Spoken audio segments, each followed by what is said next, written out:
బోధ్శాల ఒకప్పటి హిందూ కట్టడం ఆలయం. ఆ ఆలయాన్ని మసీదుగా మార్చారు ఆనాటి ముస్లిం రాజుల కాలంలో. దాన్ని అలాగే కొనసాగిస్తున్నారు.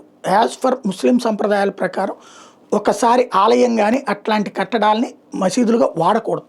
కానీ అహంకారం లేదంటే కనుక ఒక రకమైనటువంటి శాడిస్టిక్ ప్లెజర్ కోసం హిందూ ఆలయాల్ని కూల్చిన చోట లేదా హిందూ ఆలయాల్ని మసీదుగా మార్చిన చోట ప్రార్థనలు చేస్తున్నారు. ప్రపంచంలో ఎక్కడా కూడా దాన్ని యాక్సెప్ట్ చేయదు వాళ్ళ మతమే.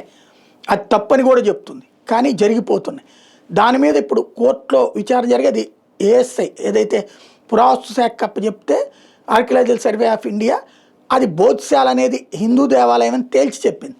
ఇప్పుడు అది హిందువులు మేము పూజ చేసుకోవడానికి అనుమతించాలని వాళ్ళంటే లేదు లేదు మేము ప్రార్థనలు చేసుకోవడానికి మాకు అనుమతించాలి, ఎన్నేళ్ళు మేము ప్రార్థనలు చేస్తుంటే ఇప్పుడు మేము ప్రార్థనలు ఎక్కడ చేసుకోవాలి అని కోర్టుకు వెళ్ళారు.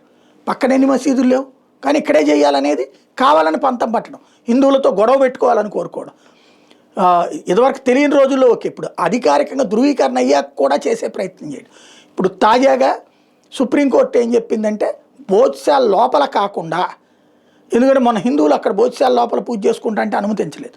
ఇప్పుడు వీళ్ళకి కూడా కాకుండా బయట ఏర్పాట్లు చేయమని, అక్కడే బోధ్శాల సమీపంలో వీళ్ళకి ఎక్కడ నమాజ్ చేసుకోవడానికి ఏర్పాట్లు చేయమని ఆదేశాలు ఇచ్చింది.